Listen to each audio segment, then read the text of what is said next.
Hi guys, எல்லாருக்கும் வணக்கம். Welcome to நம்ம சேனல். இன்னைக்கு வீடியோ வந்து என்னென்னு பார்த்தீங்கன்னா ஒரு யூஸ்ஃபுல்லான வீடியோ தாங்க. என்ன யூஸ்ஃபுல் அப்படின்னு பார்த்தீங்கன்னா இந்த லாங் ட்ராவல் போகிறவங்களுக்கு அவங்களுக்குலாம் வந்து இந்த வீடியோ கொஞ்சம் யூஸ்ஃபுல்லாக இருக்குங்க. என்னென்னு பார்த்தீங்கன்னா இப்போ வந்து ஒரு பைக்கை வந்து எப்படி பார்சல் பண்ணி ட்ரெயினில் அனுப்பலாம், நம்ம தேவையான இடத்துக்கு எப்படி அனுப்பலாம், அதுதான் நம்ம இந்த வீடியோவில் பார்க்க போகிறோம். ஓகேங்களா? இந்த மேட்ரு ஏற்கனவே தெரிஞ்சிருந்தால் வீடியோக்கு ஒரு லைக் கொடுங்க. இல்லாட்டி இப்போ தான் ஃபஸ்ட் டைம் இந்த மேட்ரு உங்களுக்கு தெரியும் அப்படின்னா லைக்கோட சேர்த்து சப்ஸ்கிரைபும் பண்ணிடுங்க சேனலுக்கு. ஓகேங்களா? இது வந்து என்னோடய எக்ஸ்பீரியன்ஸ் தான் வந்து உங்களுக்கு ஷேர் பண்ணுறேன். ஏன்னா வந்து லாங் ட்ராவல் போயிட்டு திருப்பி வர்றதுக்கு ஏதாச்சும் பிரச்சனையாகும், அப்புறம் வந்து வர்றதுக்கு இன்ட்ரெஸ்ட்டாக இருக்காது, திருப்பி வர இடத்துக்கே வந்து பைக் ஓட்டுறதுக்கு கொஞ்சம் இன்ட்ரெஸ்ட்டாக இருக்காது, அப்புறம் மெயினாக வந்து கொஞ்சம் கேஷ் ப்ராப்ளம் ஆகும். அதுக்கெல்லாம் ஒரு சொல்யூஷன் மாதிரி தான் இந்த வீடியோ. வாங்க இப்போ வீடியோவை பார்க்கலாம்.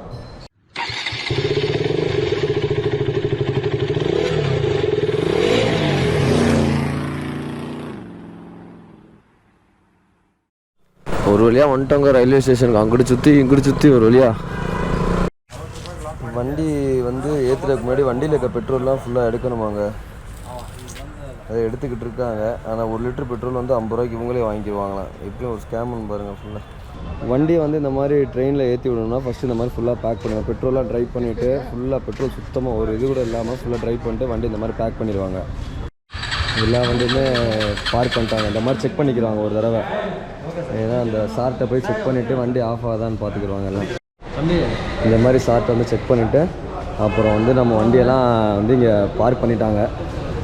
நான் அந்த இன்ஸ்பெக்டர்கிட்ட ஒரு டைம் செக்கிங் போயிடுவாங்க. செக்கிங் போய்ட்டு இந்த இது நம்ம வண்டி, இது விற்கான அவங்க வண்டி, இதெல்லாம் செக்கிங் பண்ணிவிட்டு சாவி எடுத்துக்கடா ஆஃப் பண்ணிட்டு முடிச்சுட்டு இப்போ அடுத்து என்ன நான் உங்களுக்கு அப்டேட் பண்ணுறேங்க வண்டி எப்போ வரும் என்னன்ட்டு.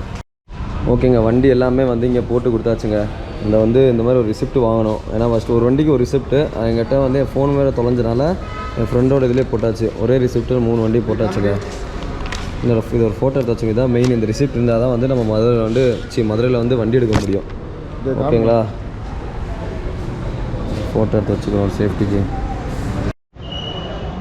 ஓகேங்க, இப்போ வந்து நம்ம வண்டி எங்கேருந்து போட்டுட்ருக்கோம் பார்த்தீங்கன்னா அது உப்ளி ரயில்வே ஸ்டேஷனுங்க. ஓகேங்களா? உப்ளிலேருந்து மதுரைக்கு போட்டு விட்ருக்கோம். இப்போ வந்து பார்சலுக்கு வந்து ஒரு வண்டிக்கு 300 ரூபா, தென் வந்து வண்டி கொண்டு போகிறதுக்கு 1000 ரூபா, அதுக்கப்புறம் அந்த 100 ரூபா லோடு ஏற்றி விடுறதுக்கு, ஃபார்ம் ஃபில்அப் பண்ணுறதுக்கு 100 ரூபா, மொத்தம் வந்து இப்போ ஒரு 5500 ரூபா 6000 ரூபா செலவாக இருக்குங்க மொத்தம் 3 வண்டிக்கு சேர்த்து. ஊப்ளிலேருந்து மதுரைக்கு டிக்கெட் வந்து புக் பண்ணிட்டோம் நாங்கள் 3 பேர்த்துக்கு. நாளைக்கு காலையில் 12:35க்கு ட்ரெயின். இன்னைக்கு நைட் இங்கே ஊபியில் ஸ்டே பண்ணிவிட்டு நாளைக்கு காலைல 10 மணிக்கு தான் வந்து புக் ஆகுமா. ஏன்னா ஏற்கனவே 40 வெயிட்டிங்கில் இருக்கான், 40 சீட்டு. நாளைக்கு 10 மணிக்கு கன்ஃபார்ம் ஆனால் தான் இந்த டிக்கெட்டு. இல்லைன்னா நாளைக்கு காலைல திருப்பி இந்த டிக்கெட்டை கேன்சல் பண்ணி வேறு டிக்கெட் தான் புக் பண்ணணும். ஓகேங்க, நம்ம ட்ரெயின் வந்துருச்சு. இந்த ட்ரெயினில் தான் ஏறி போகிறோம். ஓகேங்களா? அவருக்கு வந்து ஒரு இடம் தனியாக போயிடுச்சு, எங்களுக்கு 2 சீட் இதில் கிடச்சிருச்சு. அந்த ட்ரெயினுக்குள்ளே போகலாம். ஒரு வழியாக டிக்கெட் எடுத்தாச்சு. அவருக்கு இன்னொரு சீட் தனியாக போயிடுச்சு. எங்களுக்கு B2ல் கிடச்சிருச்சு, அவருக்கு S5ல் கிடச்சிருச்சு. இப்போ வந்து இன்றைக்கி ஏறி இருக்கோம். மணி 12 மணி ஆகுது, 1 மணி ஆகுது. நாளைக்கு 2-3 மணிக்கு தான் வந்து மதுரையில் ரீச் ஆகுமா. ஏன்னு பார்க்கலாம். அந்த வேலை ட்ரெயின் எங்கெங்கே போகுது, எங்கே நிப்பாட்டுது அப்படின்ட்டு பார்க்கலாம். இவருக்கு வந்து S5 கம்பார்ட்மெண்ட்டு, நம்மளுக்கு வந்து B3 கம்பார்ட்மெண்ட்டு. ஒரு வழியாக ப்ரோ கண்டுபிடிச்சாச்சு. நம்ம அடுத்து பிரவீனை கண்டுபிடிக்க போகலாம். இன்னொரு கம்பார்ட்மெண்ட்டில் அவன் இருக்கா B3ல், அங்கே போகலாம். ஓகே வாங்க, சேஃபாக இருக்கும், வந்துடுறேன். எல்லாருமே ட்ரெயினில் ஏறிட்டோம், போயிட்டுருக்கோம் தேனிக்கு. ஒரு வழியாக இன்னும் நாளைக்கு காலை 8 மணிக்கு தான் ரீச் ஆகுமா. நான் எப்படின்னு இருக்கு சொல்லுங்களேன். இருக்கல பெருப்பாக இருக்கு. எனக்கு அதை விட கடுப்பாக இருக்குது. பட் வந்து மூஞ்சியில் ஸ்மைல் வச்சுருக்கேன். இவன் சந்தோஷமாக இருக்கேன். ஏன்னா இவனுக்கு எந்த ஃபோன் தொலைல எதுவும் ஆகலை. அவனை எவ்வளோ கஷ்டப்பட்டுருக்கேன். நீயே வச்சுக்கிற ஒரு மெமரியா? ஆமாம். எங்களுக்கு ஏசி கம்பார்ட்மெண்ட் இருந்தும் நாங்கள் எங்கே வந்து சாப்பிட்டுருக்கோம் பாருங்கள்.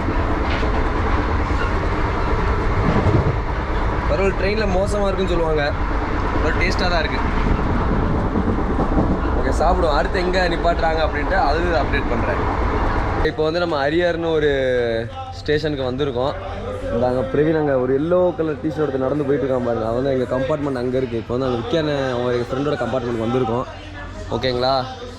ஏன்னா வந்து அங்கே வந்து ஏசி கோச்சில் வந்து உள்ளே வந்து ஜன்னல் ஓப்பன் பண்ண முடியல, வெளியே உட்கார முடியல. அதனால் நாங்கள் வந்து அந்த படிக்கட்டில் உட்காந்துட்டு பீஸாக வந்துக்கிட்டு இருக்கோம். பார்த்தீங்களா, பையன் 10வது தான் படிக்கிறானா, இருக்கிற எல்லா பழக்கமும் வச்சிருக்கியா. நல்ல பையன். இங்கே மும்பைலேருந்து வந்துட்டு இருக்காங்க பசங்க. ராமேஸ்வரம் போகிறாங்க நம்ம ஊருக்கு. ராமேஸ்வரம் क्या काम है? रामेश्वरम में मंदिर क्या टेम्पल है? शिव சிவபகவான் ராமேஸ்வரத்தில் எங்கே சிவன் கோயில் எது இருக்கா? ஜெயபோல சிவன் டெம்பிள் எங்கே இருக்குது ராமேஸ்வரத்தில்?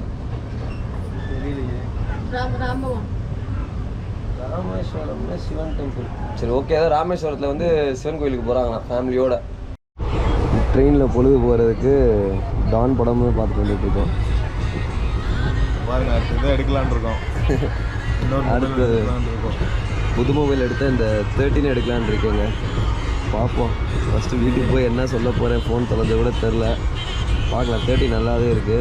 அடுத்தடுத்து வர வீடியோ நீங்கள் கொடுத்த சப்போர்ட்டில் தான் இருக்குது. ஆமாம், நீங்கள் நல்லா சப்போர்ட் பண்ணிங்கன்னா 13 என்ன 14 எடுத்துக்கலாம்.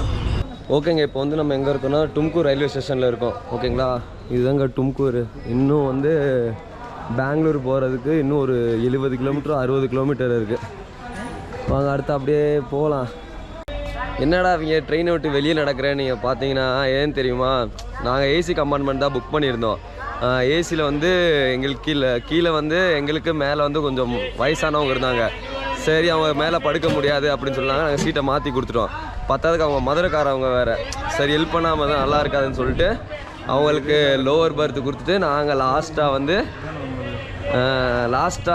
இது என்னன்னா இது ஏசி மட்டும் கிடையாது, இது ஸ்லீப்பரு. இதில் வந்து நாங்கள் இருக்கோம். ஓகேங்களா, போங்க அடுத்த ஸ்டாப் எங்கன்னு பார்க்கலாம். அதனால தான் நாங்கள் வெளியே சுற்றிட்டு இருக்கோம் தைரியமாக. ஆனால் ஏசி கம்பார்ட்மெண்ட்டோட இது நல்லா தான் இருக்குது. ஓகே, இந்த அவங்க 2 பேர் வந்து சாப்பாடு வாங்க போயிட்டுருக்காங்க. சரி ஃப்ரெண்ட் போயிட்டு வாடா, இந்த அண்ணன் கூட போயிட்டு வா. அண்ணன் கூட போங்க, ஓடி போயிட்டு வேமா. அந்த அண்ணன் இருக்கார் உஸ்லம்பட்டிக்காரர், நமக்கு போடா வேமாடா, வெயிட் பண்ணுறேன்டா. ஓகேங்க, அவங்க வந்து சாப்பாடு வாங்க போயிட்டாங்க. நம்ம அப்படியே வெயிட் பண்ணி லக்கேஜெலாம் பார்த்துக்கலாம். வந்திருக்கோம், அவங்க வந்தோடனே அடுத்து கண்டினியூ பண்ணுறேன். பாய்ஸ் வேறு லெவலில் போய் சாப்பாடு வாங்கிட்டு வந்துட்டாங்க ஒரு வழியா. இந்த மாதிரி கையில் டே இத்தனை பேருக்கு பார்சல் இது அங்கேண்ணே இங்கே அப்படி வரலாம். ஏறா இவ்வளோ பார்சல் என்னடா அது? என்னென்ன வாங்கினேன்? 3 குஸ்கா சிக்கன் கபாப். அத்தனை பேர் முன்னாடி சாப்பிட்றதாடா சங்கடமாக இருக்காதா? என்ன நல்லது குஸ்கா ஊண்டலங்கம்மா. இன்னும் வந்து 20 நிமிஷம் இருக்குது இந்த பிளாட்ஃபார்மில் நிற்கிறதுக்கு. ஆன்லைன் ஆர்டர் பண்ணோம் சாப்பாடு. மழையை பாடுறா இப்படி பெஞ்சிட்டு இருக்குன்னு, வேற லெவலில் பெஞ்சிட்டு இருக்கு மழை. நான் விற்கனே எல்லாம் நினைச்சிட்டீங்க போலையே. ஆர்டர் போய் மழை பயங்கரமாக இருக்கேடா பிரவீனு. சரி வாங்க, நம்ம போய் உள்ளே போய் சாப்பிடுவோம். வாங்க.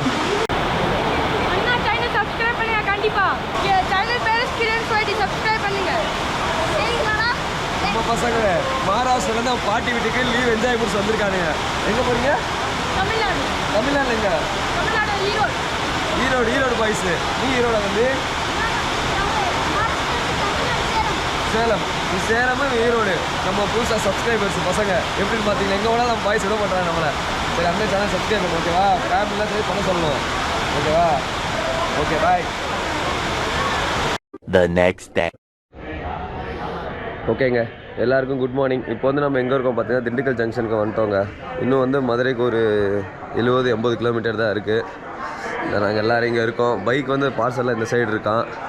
பார்க்கலாம், மதுரை போயிட்டு ரீச் ஆகிட்டு உங்களுக்கு என்னென்னு அடுத்து அப்டேட் பண்ணுறேன். ஃபைனலாக வந்து மதுரைக்கு வந்துட்டோம். பைக் எடுக்கும்போது உங்களுக்கு காட்டுறேங்க. நம்மளோட வண்டி வந்துருச்சுங்க. அதுக்கப்புறம் இன்னொரு வண்டி 2 வண்டி வந்துருச்சு. இதோட இங்கே பார்சல் ஆஃபீஸர் நிப்பாட்டி 9 மணிக்கு தான் வந்து ஓப்பனாக. இங்கே வந்து நிப்பாட்டி காட்டி இன்னொரு வண்டி மட்டும் வரணும். இங்கே என்னோட வண்டி மட்டும் வரணும்.